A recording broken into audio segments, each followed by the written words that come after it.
নমস্কাৰ বন্ধুসকল, আশা কৰিছোঁ আপোনাৰ সকলো ভালে আছে। তো আজি লৈ আহিছোঁ মই আপোনালোকৰ কাৰণে খুবেই গুৰুত্বপূৰ্ণ ভিডিঅ' এটা। ভিডিঅ'টো হ'ল যে মুখ্যমন্ত্ৰী আত্মনিৰ্ভৰশীল অসম অভিযান 2.0 বাবে কিন্তু ই চাইন প্ৰচেছটো আৰম্ভ হৈছে আৰু এই ই চাইন প্ৰচেছটো কমপ্লিট কৰাৰ পিছতহে আপোনালোকে বাকী থকা যি 25,000 টকাটো বা ছেকেণ্ড নম্বৰ কিস্তিটো লাভ কৰিব। তো ইতিমধ্যে কিন্তু ইমেইলৰ জৰিয়তে আৰু মোবাইলৰ মেছেজৰ জৰিয়তে জনোৱা হৈ আছে যে আপোনালোকে ই চাইনটো কমপ্লিট কৰি লওক। তো এতিয়া কথা হ'ল যে আপোনালোকে এই সাইনটো কেনেকৈ কমপ্লিট কৰিব। তো সেই প্ৰচেছটো এই ভিডিঅ'টোৰ জৰিয়তে মই আপোনালোকক দেখুৱাম। তো সেয়েহে আপোনালোকে ভিডিঅ'টো সম্পূৰ্ণকৈ চালে ভালদৰে বুজি পাব আৰু আপুনি যদি আপোনালোকৰ হাতত থকা স্মাৰ্টফোনটোৰ জৰিয়তে এই সাইনটো কমপ্লিট কৰি ল'ব পাৰিব। আৰু এইটো ভিডিঅ'ৰ ভাল লাগিলে ভিডিঅ'টো লাইক কৰিব আৰু যদি কোনোবা মোৰ চেনেলত নতুন হৈ আছে তো প্লিজ চেনেলটো সাবস্ক্ৰাইব কৰিবলৈ পাহৰি নাযাব, কিয়নো এনেকুৱা ধৰণৰ ইনফৰ্মেটিভ ভিডিঅ'সমূহ সবৰ প্ৰথমত চাব পাৰে বা এপ্লাই কৰি ল'ব পাৰে। তো ব্লগ ফ্ৰেণ্ডসকল কেনেকৈ ই চাইনটো কমপ্লিট কৰিব তো প্ৰথমতে আপোনালোকে চাই লওক। ফ্ৰেণ্ডসকল আমি আহি পালোঁ মোবাইল স্ক্ৰীনত অহাৰ পিছত আপোনালোকে চাব পাৰিছে এনেকুৱাকৈ মেছেজ আপোনাৰ ওচৰত আহিব বা আপোনালোকে যিকোনো জিমেইল আপোনালোকে অ'পেন কৰি ল'ব। এইটো জিমেইল অ'পেন কৰি ল'ব যিটো আপোনালোকে CMA 3.0 এপ্লাই কৰাৰ কাৰণে যিটো আপোনালোকে জিমেইল দিছিলে বা যিটো আপোনালোকে এপ্লাই কৰাৰ সময়ত জিমেইল দিছিলে সেইটো জিমেইল আপোনালোকে অ'পেন কৰি ল'ব লাগিব। তো অ'পেন কৰাৰ পিছত আপোনালোকে চাব পাৰিছে ষ্টক হোল্ডিং ডিজিটক এনেকুৱাকৈ আহিব। তো আপোনালোকে চাব পাৰিছে এইটো জিমেইল আপোনালোকে অ'পেন কৰি ল'ব লাগিব। তো এইটো আপোনালোকে অ'পেন কৰি ল'ব। অ'পেন কৰি লোৱাৰ পিছত এনেকুৱাকৈ আহিব। তো আপোনালোকে চাব পাৰিছে required for digit e signing. তো complete your e sign process. তো এনেকুৱাকৈ আহিব। আপোনালোকে কি কৰিব লাগিব, লগ ইন উইথ ডিজিটক আৰু দ্বিতীয় নম্বৰত আছে নিউ। তো আপোনালোকক CMA এপ্লিকেশ্যনটো লাগিব আৰু আধাৰ কাৰ্ডটো লাগিব আৰু পেন কাৰ্ড লাগিব।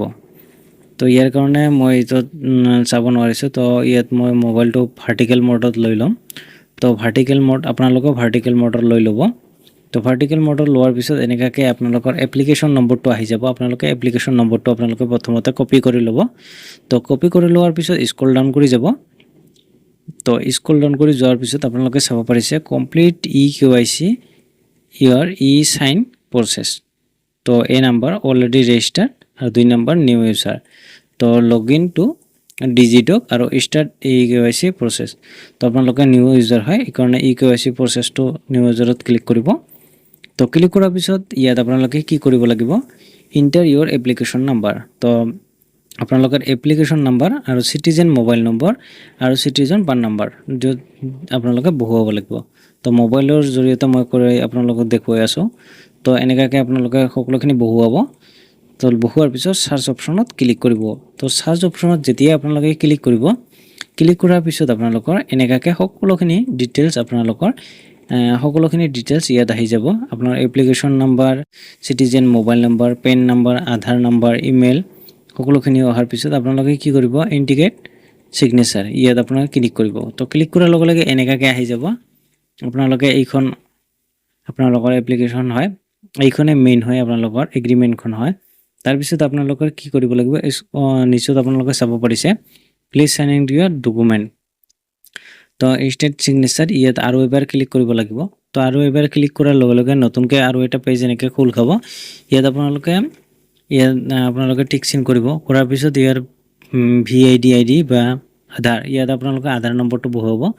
আধাৰ কাৰ্ডৰ নম্বৰটো বহুৱাৰ পিছত চেণ্ড OTPত ক্লিক কৰিব লাগিব। তো চেণ্ড OTPত ক্লিক কৰাৰ লগে লগে আধাৰৰ লগত লিংক থকা যিটো মোবাইল নম্বৰ বা ৰেজিষ্টাৰ মোবাইল নম্বৰত এটা OTP আহিব। এই OTPটো আপোনালোকক ইয়াত বহুৱাব লাগিব। তো মোৰ OTP আহি গৈছে, মই OTPটো বহুৱাই আছোঁ।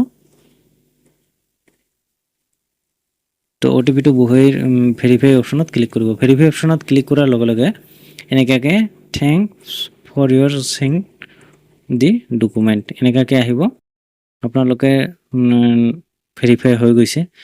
তো আপোনালোকে এনেকুৱাকৈ ভেৰিফাই কৰিব। তো এনেকুৱাকৈ আপোনালোকে ভেৰিফাই কৰিব পাৰিব আৰু একো কৰিব নালাগে। আপোনালোকৰ এনেকুৱাকৈ ভেৰিফাই কমপ্লিট হৈ যাব।